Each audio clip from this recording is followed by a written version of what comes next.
All right, go ahead.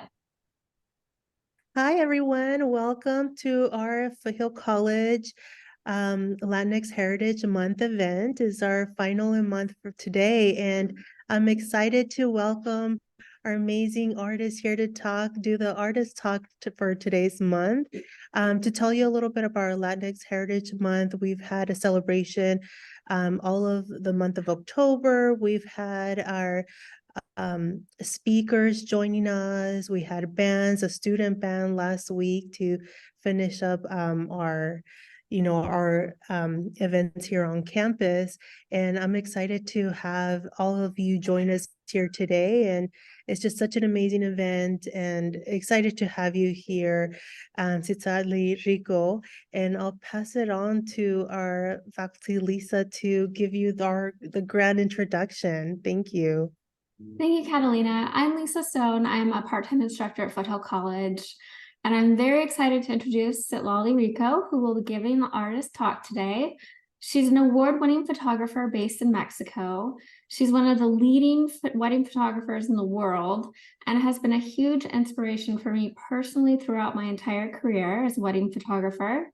She has many awards, which include the top 10 wedding photographer in Mexico, by Visit Mexico, as well as the top 10 storytellers in the world by This is Reportage. And she was Fearless Photographer of the Year in 2011. She has been a mentor at many foundation workshops around the world, as well as presented at numerous conferences. I've personally had the privilege to see her speak at the Fearless Conference in 2014 in Arizona, in 2016 in Portugal, and in 2020 in Texas. So it is my pleasure to introduce Citlalli Rico to speak for us here at Foothill College. Thank you, Lisa. Oh my God, it's like overwhelming listening to you saying all those things because I admire you so much for so long too, and your work is beautiful. So thank you for inviting me. Thank you, Foothill College, for having me here. I'm excited to be part of this month, that it's a very special one, obviously, because I'm Mexican, so I'm proud of my background. So I'm going to be sharing with you a little bit about my trajectory and things that I hope are helpful for you if you're planning on becoming a photographer. And so I'm just going to tell you a couple of things about me that I think are the most important ones you need to know. One of them is I have 3 cats. That's the main thing that you need to know about me. Another one is that I don't like green peppers. So please, if I come over at your home, please don't serve me that because I'm not going to enjoy your food. I've been playing field hockey for over 20 years. That's one of my passions. I love art and classic films, but I don't despise trashy TV. I actually enjoy watching some reality TV shows, and don't judge me for that. And I do need humor all around me to stay sane. So if I say different words that you don't know, I'm sorry. I like to make up words, especially because English is not my first language. Just so you have an idea, I don't know how good your geography is, but I live there where the cat is pointing at. That's Cancun. That's that little red spot there. I don't know if you've ever been, but just for reference, that's where you are, I think. I'm not sure. It was a little bit hard to find the right spot of where Foothill is based. This is a little close up, so you have an idea of where we're not that far apart. And just so you have an idea of what kind of work I have to do is I shoot weddings mostly. And most of the weddings that I shoot are here in Cancun. So if you've never been here, it's a very touristy destination, wedding place where people like to come as for holidays, vacation, and also to get married. So it's been crazy busy for me for almost 18 years. I started right after college. So this is important just for you to know that I hear you when you were in this program, and I'm very proud of you for keeping up and showing up and learning the basics of photography. It's very, very, very important. And I want to university or college for a degree in communication. So I do have a background of photography. And one of the things that I want to share with you is back then, almost 20 years ago, when our teachers wanted to let us know that we weren't doing very well with our grades, they will tell us that if you keep going this path, you will end up as a wedding photographer. So for them, it was like the worst of the worst, becoming a wedding photographer. So when I had the option to become a wedding photographer, I was pretty ashamed of that. I didn't want to do that because my teachers for 4 years told me that it wasn't a good career to follow. But I went abroad for studying, and when I came back to Cancun, a very important studio here in the city asked me if I wanted to join them. And they were pretty busy and I needed money. So I became a wedding photographer after a few months of following them around and learning the language and learning how to shoot weddings, because it's not the same as just grabbing your camera and going and taking photos of things that you like. So after a few months, I became a wedding photographer, but I was still ashamed of being one. It was like people were asking me what I was doing, and instead of saying I'm a wedding photographer, I would just say that I was unemployed because I wasn't proud of it. But after like a year of being a wedding photographer and seeing how tough it is to be one, a good one at least, I started being proud of it, and I'm really proud after 18 years of being one.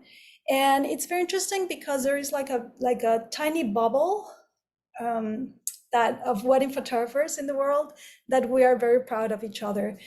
And some photographers don't think we're like very important in the industry, but we know that what we do matters. So that's part of what I'm going to share with you right now. I just want to show you a few of the images that I created at the beginning, just to have an idea of what kind of photos I had to take. And that beginning was 2006 maybe. So destination weddings were very popular, the same as now. But back then I was shooting with the studio, and just by myself, or me and my team, we were shooting around 100 weddings a year.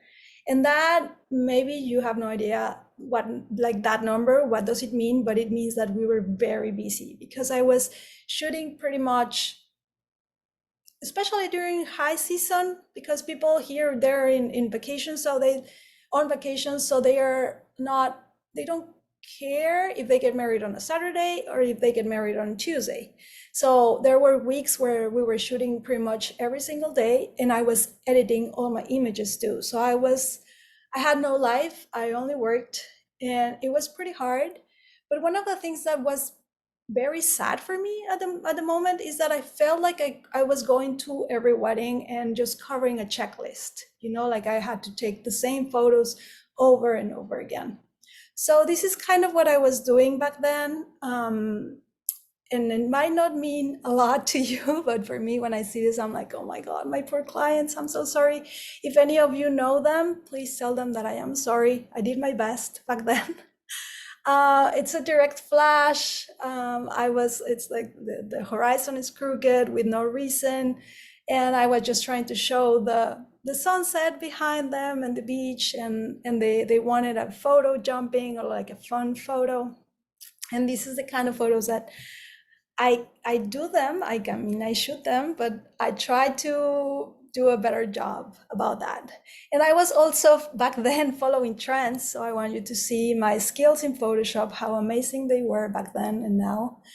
And spot coloring was very popular in the 80s, but for some reason, photographers, especially wedding photographers, we tried to bring that trend back in the 2000s, and again and again and again, and we should stop. Please make us stop. Thank you. So that's kind of what I was doing. Like I was going just to weddings and taking photos of the bride and the groom putting the rings on, and the kiss after the ceremony, and when they walk out the aisle, and some photos with their bridal party. And like it was like a template. It was the same and same over and over again.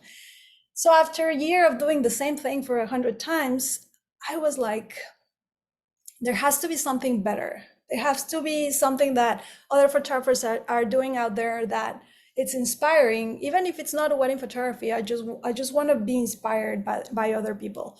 So I started searching, and remember that 20 years ago, or maybe you weren't even born, there was no social media. So there was no easy access to other people's work. But I found a website that was like a photography directory, but just for wedding photographers. And it was amazing because it was only photographers that were doing photos of the weddings, but with a photojournalistic approach. And that was amazing. I just couldn't believe that people were able to go to weddings and photograph them in a way that they didn't have to direct them all the time or giving them instructions all the time. And they were just capturing live the way it was happening. And it was also very creative. And I was just so shocked and surprised by seeing everybody's work. And it was people from all over the world. But there was a very specific community from the States that I started to follow. And back then it was called the Foundation Workshop. It was a community that they created conferences, and they had a workshop that was pretty amazing. So I started like going to their events, and that's where I met Lisa in 2016. I started going to their events in 2009, and I just kind of felt like I belonged to some sort of group, that we were all speaking the same language. So that felt really, really nice. So when I started learning from them and seeing that weddings didn't have to be a template, it's when things started changing for me. So one of the things that I did is that I hired my sister to shoot with me. So now it's been my sister and I for 17 years working together. And it's one of the things that I recommend the most, is that if you start right now doing your photography business, even if it's just like the most basic, or if you start working with a studio, just make sure that you have a team that you can rely on. You can just hire a person or bring a person and exchange work, so you don't have to pay for them, but you will work with them for them later on. But it's very important to have someone that is beside you, that is helping you. And if something goes wrong with you, and if you don't feel like, let's say you feel ill, or your equipment is not working, there is someone there for you that has your back. So my sister has been that person for me. It's not just my sister, but it's my second shooter most of the time. And she's been amazing to work with. So we can get this part out of the way, because it's my least favorite one. It's just for you guys to know what kind of gear I use. And normally at weddings, I have 2 cameras with me, because I don't know if you know about sensors and how, especially the mirrorless cameras, they get really dirty really quick. So I try not to switch lenses when I'm working, especially because I work a lot on the beach. So I keep 2 cameras with me, and I normally have 2 lenses on me. It's either a wide lens like a 35, or right now I'm using a lot of that 16 millimeters, which is pretty wide. And 1 long lens, just in case I cannot get close to things or persons, and that will be my 85. So normally, like this slide looks like a lot of things, but this is kind of how it looks like my bag. This is like me carrying 2 cameras, 1 flash, batteries, memory cards, and that's basically it. I try not to carry a lot of things with me, because I have to be really quick when I'm shooting weddings. And carrying a lot of equipment makes me slower, and having to think about having to make more decisions if I have more lenses or more equipment. So I like to keep it very simple. And one of the things is that I used to buy a lot of lenses back then when I was rich. I'm not rich anymore. And I'm just saying that I was rich because I was shooting a lot of weddings, so I was making more money. But I had no life, as I mentioned. So back then when I was 20, I thought that it was a good idea to buy a lot of equipment, but it wasn't, because it wasn't necessary. I don't use it, I had to sell it. And I just simplified my process as much as I could with what you're seeing right now. These are older cameras, but that's basically how I shoot on pretty much every event. And this is the software I use in case you're interested. I just wanted to mention, just for calling or seeing all the images, because for weddings, I normally shoot a lot. I'm sure Lisa shoots a lot of thousands of images too. And one of the hardest part is going through all of them to call down and decide which are the best images. So Narrative Select is the software that I use for that, and it's been very, very helpful. And I don't know if you're familiar with Lightroom and Photoshop, probably you are. And the other two, the other software that I use is Fundy software for my albums, so I can create like albums for my clients. PicTime is my gallery system where I deliver all the images. Studio Ninja is my studio manager, let's say, where I sign all the contracts and I create all the invoices and that. And Floricolor is my album company that I adore. They're in Portugal and they're amazing. And they also have their franchise in the States. So that's kind of like summing up the main software that I use, but obviously there are a few other tools that you can take advantage of. So that's me. I am in love with plants. I love any sort of plants, and I try to incorporate that in my work a lot. So for personal projects, I do take a lot of pictures of plants, and I like to share them in my personal Instagram, which has been abandoned for a few years. So don't go and look, because it's been a while since I haven't updated it. But what I want you to, this is just important for me to mention it, because what I want you to know is that when you like something a lot, you can incorporate that into your work, right? So for me, this is my safe zone when I'm working with plants. And when I'm working with my clients, I try to incorporate that into my wedding work too. So obviously, because I work on the beach and I work in a place that it's jungly and very greeny, I love to take advantage of the plants and include them in my photography, in my wedding photography. And clients appreciate it when they like that too, you know, and this part is very important, because any sort of photography that you do, whatever you're showing, whatever you're showing to the world, people that resonate to your work and things that you like and you enjoy is the people that are going to hire you. So whatever you're putting out there, make sure is the things that you enjoy shooting, that you enjoy photographing, because that's the kind of people you're going to start attracting. So even if it's not people that what you're photographing, make sure you're showing things or places that you enjoy, because that's the kind of clientele that you're going to attract.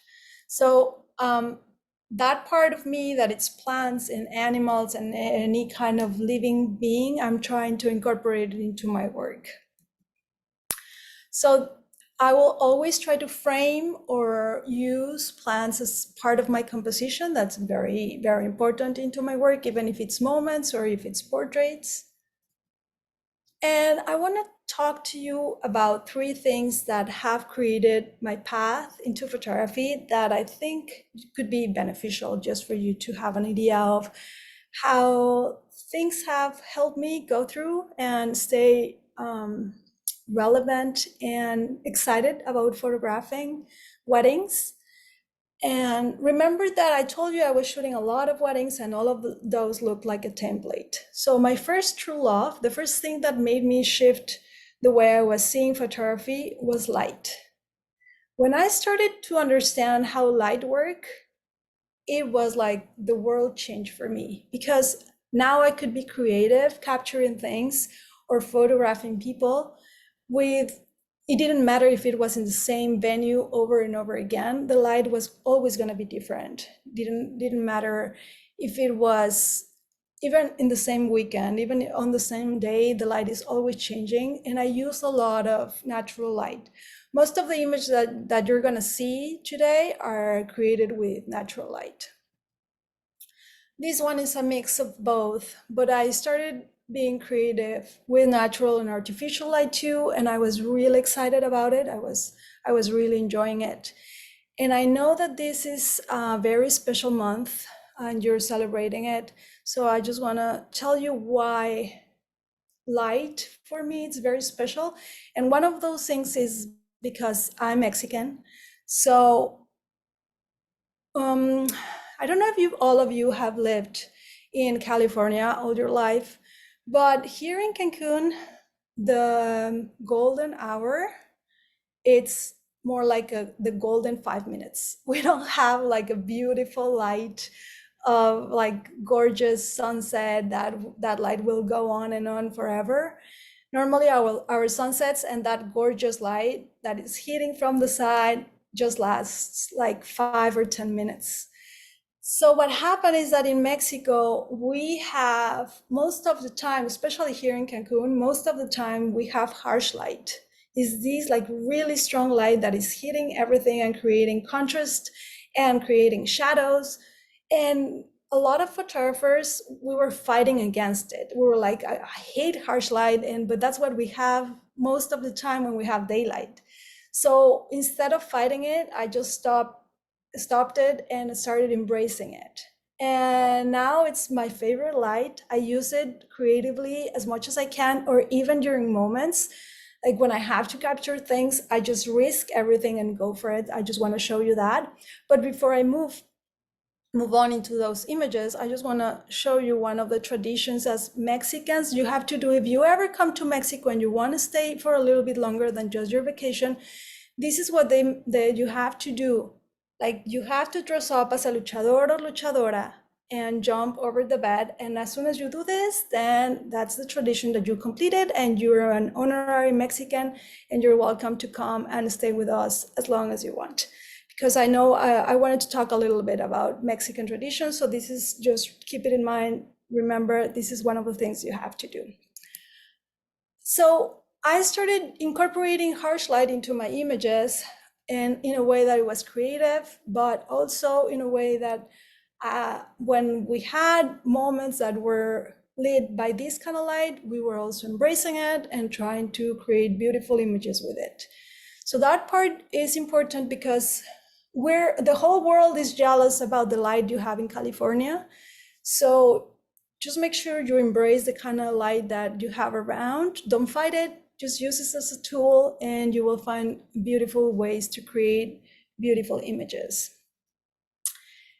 My second love that I want to show you, and it's after I was done with light, let's say like after I understood how to see light and how to use it, the second thing that I fell in love with was composition. So I'm sure with your teachers, you've learned a lot about composition and the main rules.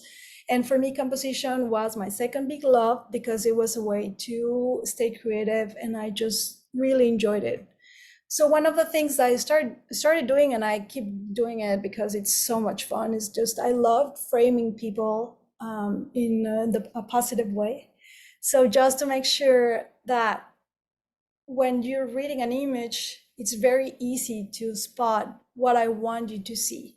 So in the creative way, let's say, I play a lot with frames on my foreground, and I also play a lot with lines, and I also play a lot with things that help me keep the images creative and interesting for the viewer, but also pretty for my clients, and that is meaningful. So everything that I do, it's conscious when I'm shooting weddings or taking any photo that I take. I make sure that all the elements that are in the image, or most of them, are positioned in a way that the image works. So that's why it's very important to learn a lot about composition, because once you start practicing, the composition will come naturally to your brain and to your eye. So that's my second big love that I want to share with you. And the third one is the love of my life. And that's when I understood this part of photography, it's when I decided that I wanted to become a wedding photographer like forever. even if I don't do this my whole life, I definitely want to keep shooting some weddings when I'm older as a second or third shooter, because this is the best part of being a wedding photographer. And it's capturing real moments. That's when I understood this, and I understood that wedding photography is not just taking photos of pretty things or pretty people, and that it's also a history document for the families. That's when I realized that it goes beyond what I expected when I started 18 years ago, when I was ashamed of being a wedding photographer. So I started taking photos of things that were important to me, that I realized that were also important for my clients. So I started asking a lot of questions, the right questions, and asking them what were the favorite photos, because for a while I thought it was just the portraits or the photos of the family looking at the camera. And when my clients started sending me these kind of photos, that's when I realized that real moments are the ones that matter, and are the ones that are making us feel in a certain way and are reminding us what the things that are important for our lives. So sometimes with the I like these kind of the real moments are like really loud, and like happiness and loud moments where everything is fun. And I also enjoy the kind of moments that are quiet and they're just very descriptive. They're just showing us how things look like and what is happening. Things that are important for them, just to show us the relationship between families, not just the couples. Also, you have a situation with weddings where you have two families that become one in a way. And there will be a lot of things happening during the wedding that will give you hints of how their relationship works. And that's really interesting and beautiful to capture. So that's one of the things that I like the most. Obviously, as I mentioned, humor is very important in my photography. So every time I have a chance to capture that, that will be shown in my photos too. I deliver these photos. My clients enjoy these kind of photos because that's what I show them. Like they know they're gonna get these kind of things. And some people ask me, like, are they mad that they don't look perfect all the time? I'm like, that's perfect. Real life is perfect. So no, definitely my clients understand my work, understand the sense of humor, because that's what I keep showing them. And one of the things that happens when we start in wedding photography, or actually in any sort of weddings, is that, I mean, in any sort of photography, is that we kind of think that things are just a certain way. It's either black or white, right? So for weddings, we either think that everything is happiness and joy, or everything is emotional. So we're gonna show just tears but mostly happiness, right? But weddings, it's like a short period of time. It's just one day where you're gonna be with two families for the entire day, and you get to see a lot of things, like a lot of emotions, a lot of situations that might not be happiness or emotion, as in crying because you're happy or missing someone. So weddings are obviously this, like pretty people, super produced, gorgeous flowers. The couple is really happy because they just got married, but it's also this. It's also the bride being overwhelmed, and it's hot, and she just wants to step out of being the center of attention for a few minutes. It's also disappointment, right? It's also someone that is sad because their wedding might be changed because the weather is not cooperating on the day, or it's also being ashamed by a mistake. You know, it's not just cutting the cake and being happy all the time. It's also, oops, we made a mistake, and it's funny, and they embrace it. But it's also these crazy things that happens in destination weddings where you have people on the beach wearing tuxedos, and at the same time in an all-inclusive having a person trying to offer them drinks wearing a bikini, you know? It's these kind of things that are not very, they're weird.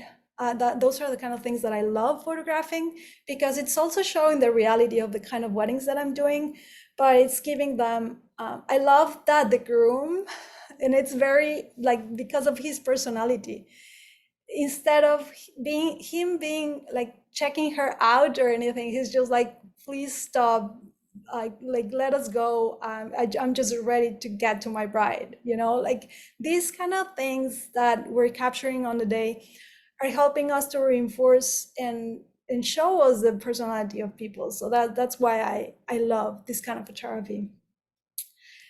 So as photographers, we are like, when we learn the basics, the first thing that we learn to do is to show things the way they look like, right? Like, we like to take photos of things that we like or people that we think they look beautiful. So we learn very well how to show things the way they look like. And that's very important, because obviously that's the aesthetics of the images, the things that are going to be selling for us. Obviously, we need to show pretty things or things that we think might be appealing to our viewers. So as wedding photographers, we're very good at showing things the way they look like, right? So when we start, this is pretty much what we deliver. But then if we want to just go to the next level, just one next step, it's to start showing things. This is just how it looks like. Like, you can find a ton of things on Pinterest of how things look like on a wedding. And for a lot of people, this is what a wedding will look like all the details and things and beautiful things that they spent a lot of money on.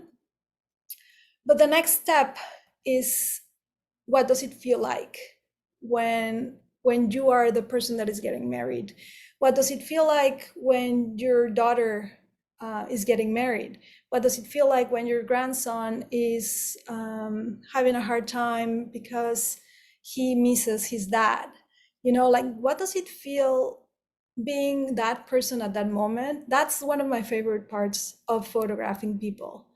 So this is how it feels like to get married in July in Cancun. This is a way to put it out there, like, it's pretty freaking hot. Or how does it feel like to listen to a beautiful speech about when you were a kid? Or how does it feel like to be nervous because during the ceremony you're getting married to the love of your life? So there are different ways to show feelings and emotions, and we just need to become better observers when we're photographing. And the third function or thing that we can convey with photographing people is, after how it looks like and what does it feel like, is, does it make you think? Like, when you see a photo, does it make you stop and think, what is happening in this photo? Like, all the elements that we're including in it is giving us information. So stopping and think and mixing our thoughts with our emotions, it's always a really good way for the viewer to stay engaged with the images that we're showing.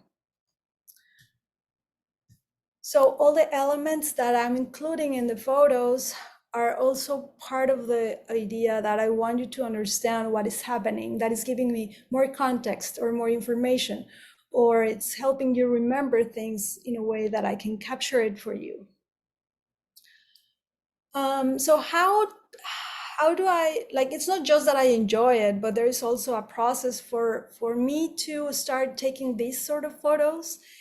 And the main thing, or my mantra every time I go to a wedding, is that I just let life happen. Most of the images that I've shown you are just the way they were. Like, I didn't tell people what to do. I didn't tell people to look away out of the window. I didn't tell people where to stand. It's just during portraits when I give them direction, but the rest of the images of the moments, it's just the way they happen.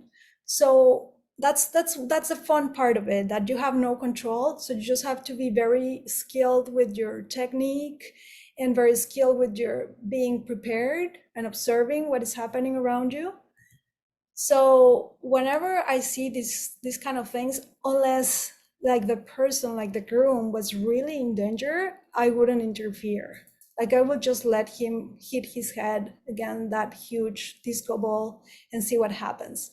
So that's kind of how I approach weddings. I just let things happen, and it's really enjoyable because when I try to impose the things the way I think will look better, that's when I'm kind of ruining the real moments, because life is way better than what I have in my head. So whatever is happening around me, I'm just going to photograph it. Because as I said before, like I have these situations all the time where people that are wearing tuxedos or are super well dressed at a wedding, they're sharing a space with a person that has like a pack of beer, and he might be pretty drunk already, but he's just there hanging out because it's the beach, right? So if you ask who doesn't belong in the picture, it's a pretty easy answer. So I just, instead of being mad because there's someone behind them, I just try to incorporate them in the story just to remind them where they were getting married. Or whatever happens, I just try to photograph it because, again, it's showing me a little bit of their personalities and a little bit of their relationships. And finally, I'm just going to share you a little bit about my personal projects, because after 18 years of doing this and having no life for so many years, I started finding that there were things at weddings that were very exciting that could become my own personal projects, even if my whole life was around weddings. So one of the things is flowers and plants. I already told you about that, where I started creating these images that were more like fine art. And I have these images that also help me a lot to understand how light works. So I practice with plants to understand how to make the light more interesting in my images at weddings too. I think I'm sharing audio so I can show you this little video that I did at a wedding, where a bride asked me that she wanted photos of them drinking tequila shots. And I loved taking those photos because the actual picture, the funny one, when people drink tequila shots, it's not the actual action of drinking it, but just when you put it down. And have you ever had a tequila shot? Do you know what happens after you drink it? Yeah, okay.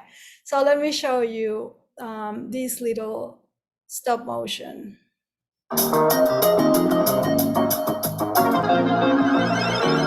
We like tequila. Tequila? We drink tequila. Tequila? We have fun. We drink tequila.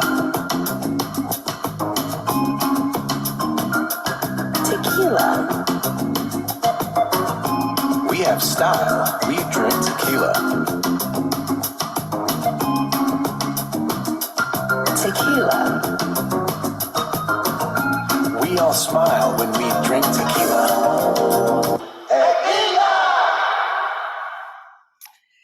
So those were the little things that I was shooting that were helping me to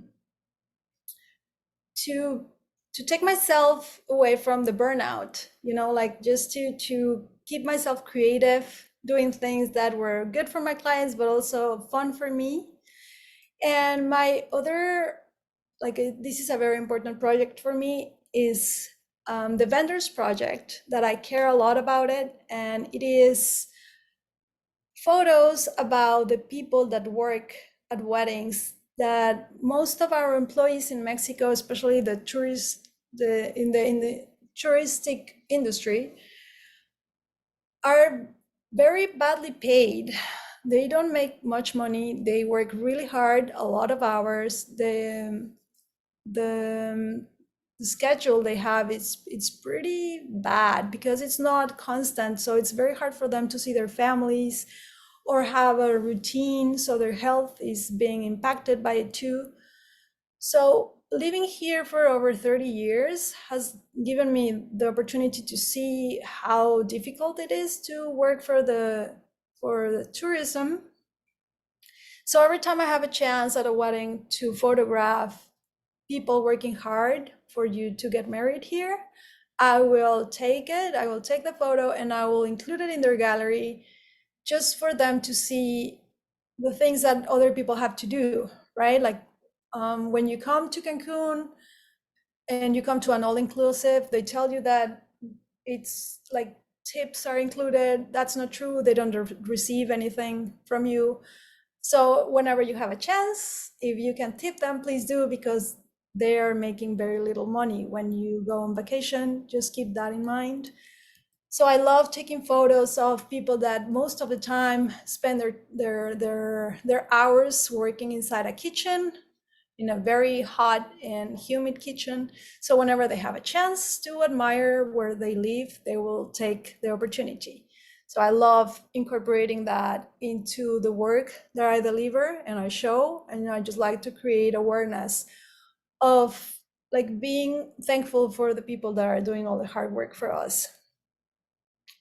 Because there are a lot of them. There's hundreds and hundreds of people being involved with the wedding industry and they're not recognized. So that's very important for me. And finally, I just want to talk a little bit about how do I market my business. I started a few years ago, so it was very easy for me at the beginning because there were few studios, so we were very busy because people will find us no matter what. It was just a few of us. Now there are hundreds or thousands of photographers that market themselves that they live in the area, even though they don't. So I have a lot of competition.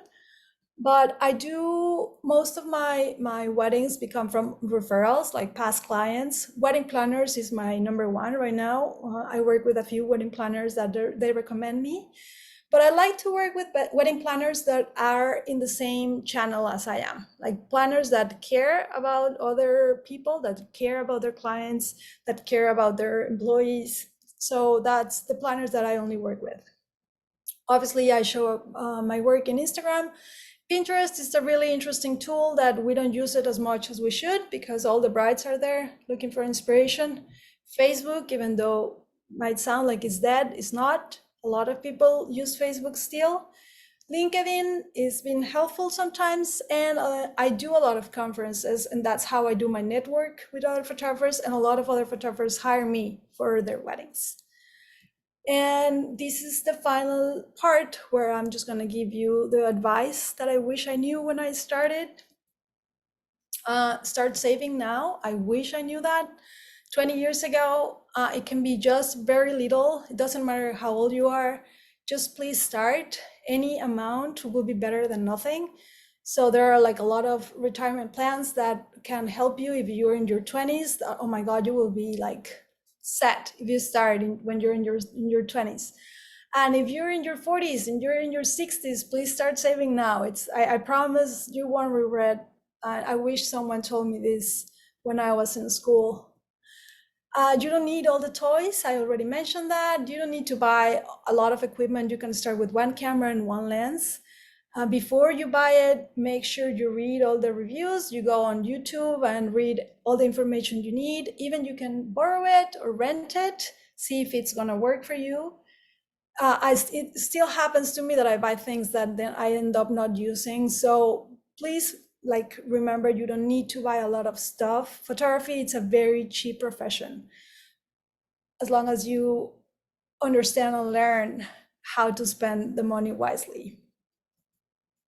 Invest in photography education, which you're doing right now, especially with your time, but also on the business side of it. That part is very important because when I started, I cared a lot about how beautiful and amazing my photos were going to be, but I wasn't thinking on the business side because it was a little bit easier for me at the beginning.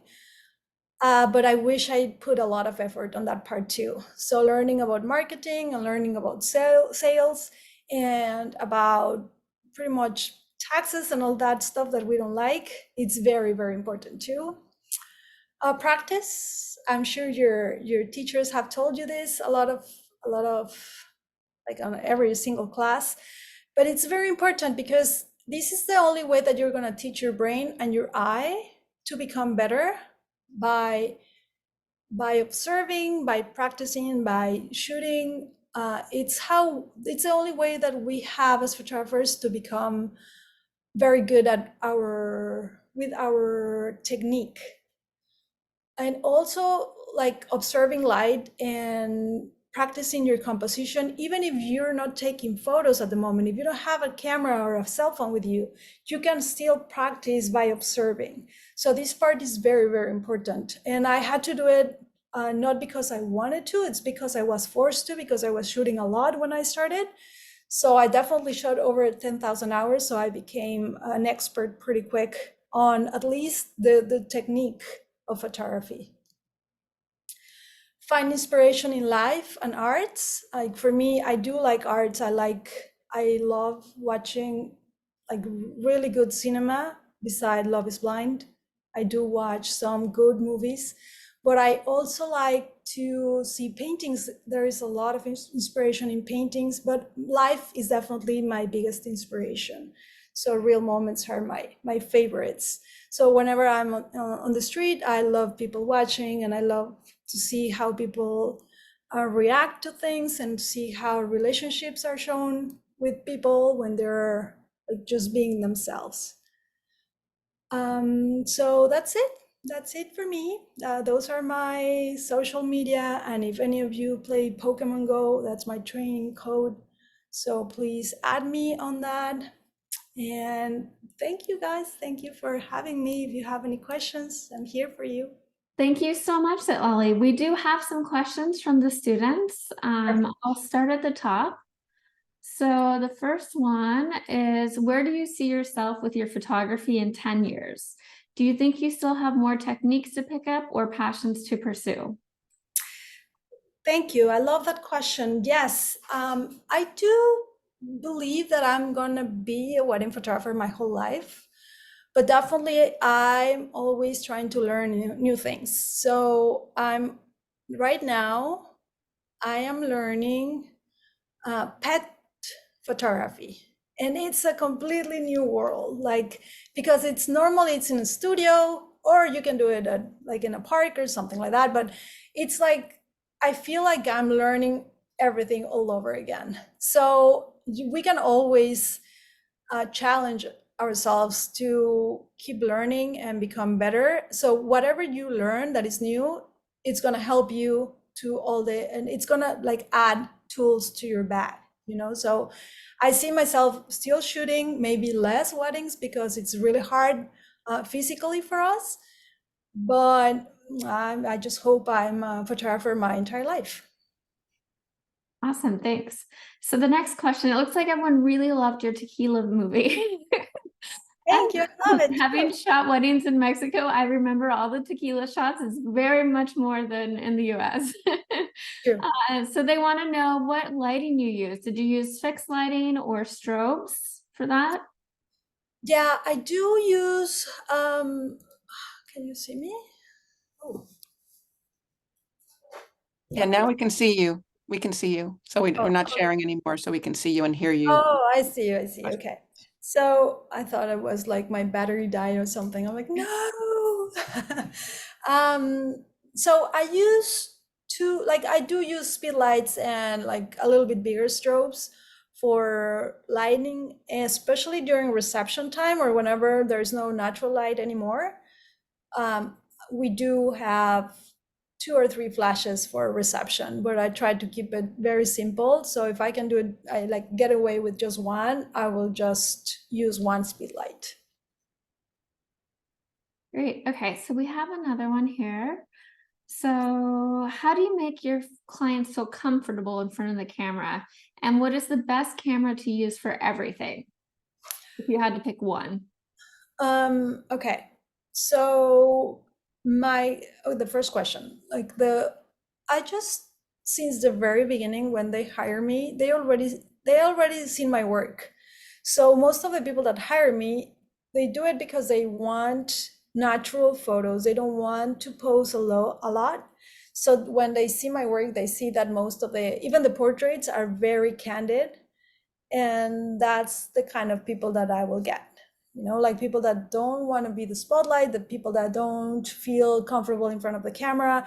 So they know that we're going to make them like not do crazy stuff that they won't feel comfortable with. Also, I have a few conversations with them prior to the wedding. I have a consultation and I have questionnaires and I have like a lot of things that will help us communicate in a way that on the wedding they are very comfortable with me, because I don't get to meet them before most of the time.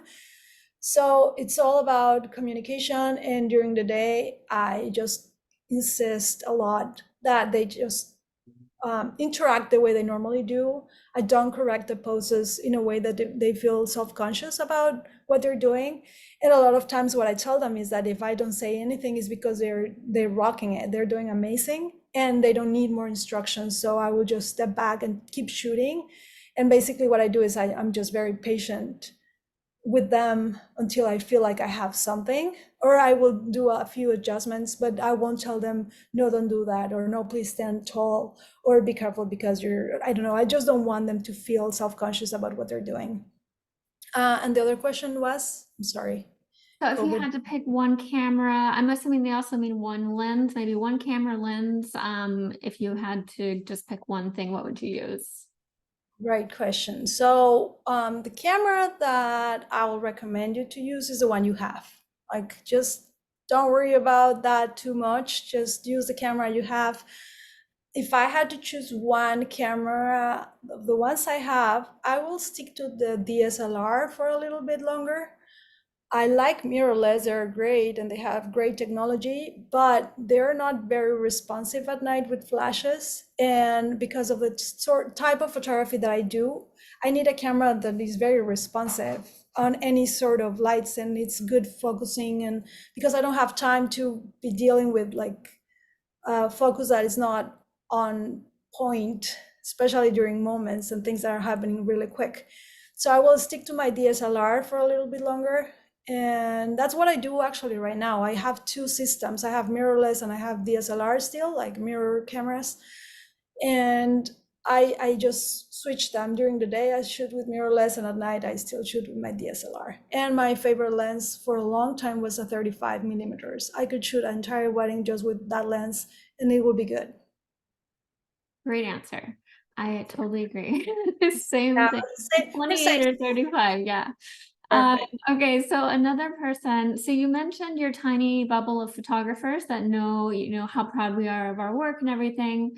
So she's wondering so you also mentioned you're embarrassed to be a wedding photographer, and I'm wondering how you would explain to them now why wedding photography matters. Love it. Okay. Well, it matters because simply and easily, we're all gonna die, right? And it sounds pretty harsh, but it's true. So the only time in your life that you will have a photographer beside you for the entire day is on your wedding day, unless, something really special happens. Most of the time, never hire a photographer to cover anything except a wedding day. Maybe a birthday for a couple of hours or something like that. But on a wedding day, the photographer has a very important job that is capture as much as they can about what is happening in the family, right? Like they're doing, well, depends on what kind of photographer you are, but most of the times we pay a lot of attention and put a lot of effort on capturing the people that are there with you too, not just a couple. So what we do matters because it's the little time or the only day that you will have that captured, that you will have a document for from now on. Doesn't matter if you have kids or not, that those images are going to be important for your family forever. So that's why I'm proud of it, because I know that I can make a difference in that family with the images that I'm taking, especially when they're not here anymore. And the other one is I'm very proud of being a wedding photographer because we have to be very good at what we do and we have to do a lot of things. Like we have to take photos of things and people and fashion and like pretty much every single genre of photography out there. We have to be very good at that when you're a wedding photographer. So that's kind of how I would explain it. Thank you. So we only have a few minutes left and there's a few more questions. So quickly, I know you mentioned a little bit about how you got into photography, but was it a hobby at first or was it your intention? Could you tell us a little bit more?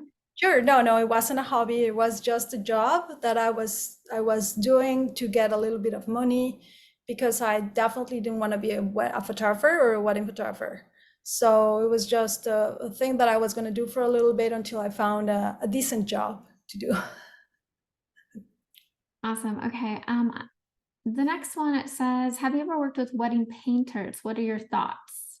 I have, and it's great. I mean, it's beautiful. I've seen beautiful, like what they come with. It's amazing that they do it so quickly, and I just love it. Great. Yeah, I've seen a few that have been really nice. Yeah. All right, one of the other questions. So it's the second question. So she loves the images of a woman sitting in the car with the reflection of the white church, and the couple on the beach with the beer case toting guy in the background, and especially the images you showed of the vendors project. These are very powerful images that transcend weddings and family memories to speak to important social realities and photographic fundamentals like light and composition. And I'm wondering what happens to them if your clients decide not to include them in their portfolio. Are these images yours, and are you free to use them however you see fit? Yeah, all the images are mine. Like whoever takes the photos, like the copyright belongs to the photographer. So all the images are mine. And in the contract, they know that I'm going to use the images for pretty much anything that I want. And I share the rights with them. So I've never had someone that say, hey, I don't want this photo in my gallery, so please take it out. I've never had that. They actually, like, fortunately, after 18 years, most of my clients are awesome, and they understand, and they know that there are other people out there that are working really hard for the wedding. So they appreciate them. They appreciate their vendors. So they like those photos. And these images, I use them and I show them on my social media, and I talk about it and I show it in conferences. And just because I live here, I live in Cancun, and I've been living here for 30 years, I feel like I have the platform. I just want to spread the word and just let people know that it's not fun to work in the industry when you're not making enough money and you're having a hard time. So just for people, when they come on vacation, they just acknowledge that part. Great. Okay, so we have to wrap up here in a minute. I have one more question. What is the experience? So you're using Sony cameras. People are always complaining about the yellowish orangish tone. Is that Sony cameras only? No, not really. I mean, Canon is the system that we found that has the most neutral colors. Nikon tends to saturate more the greens and the blues, which I love. And yeah, Sony tends to be a little more warm, but I'm okay with that. And now we have the tools, and Lightroom is pretty awesome for that. So you can just play around with pretty much the curves and colors in a way that the images look the way you want. So no, I am not. I have a lot of other things to complain about Sony cameras, but not about their colors. Yeah, that's great. Color balance is one of the least important things, I think, nowadays. I mean, it's important to nail it when you're shooting, but it's something that can be fixed easily later. Later. Okay, another one here. As you progress in your career and skill set, how did you decide on furthering education? There's tons of workshops, classes, etc. How did you decide what might give you value in furthering your skills or business? I love that. Thank you for asking that.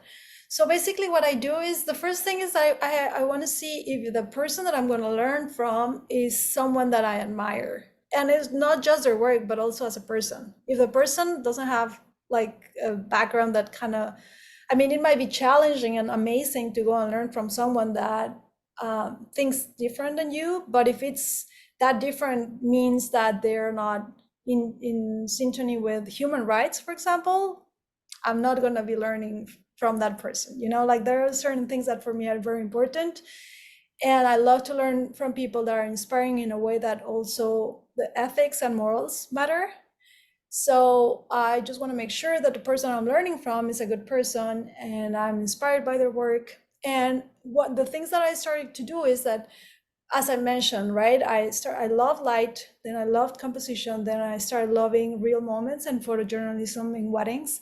So that's how I started learning from. I started learning from people that were amazing at using light, then people that were fantastic with composition.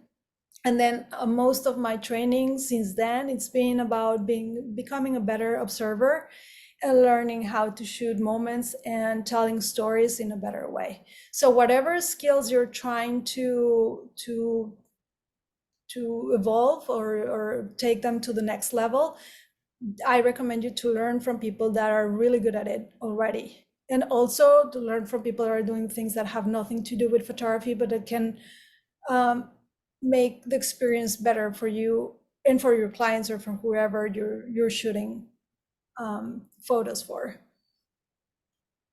Okay, wonderful. I think that's it for questions. Thank you so much for sharing your time with us today. We really appreciate it. And I know all the students are grateful.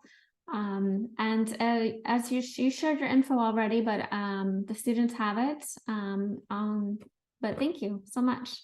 Thank you for having me. I loved seeing you all, and I wish I could see your faces, but thank you for listening. And thank you, Lisa, for inviting me. Thank you to the board for listening and for having me. Thank you, guys. Thank you so much. Bye, everybody. Bye.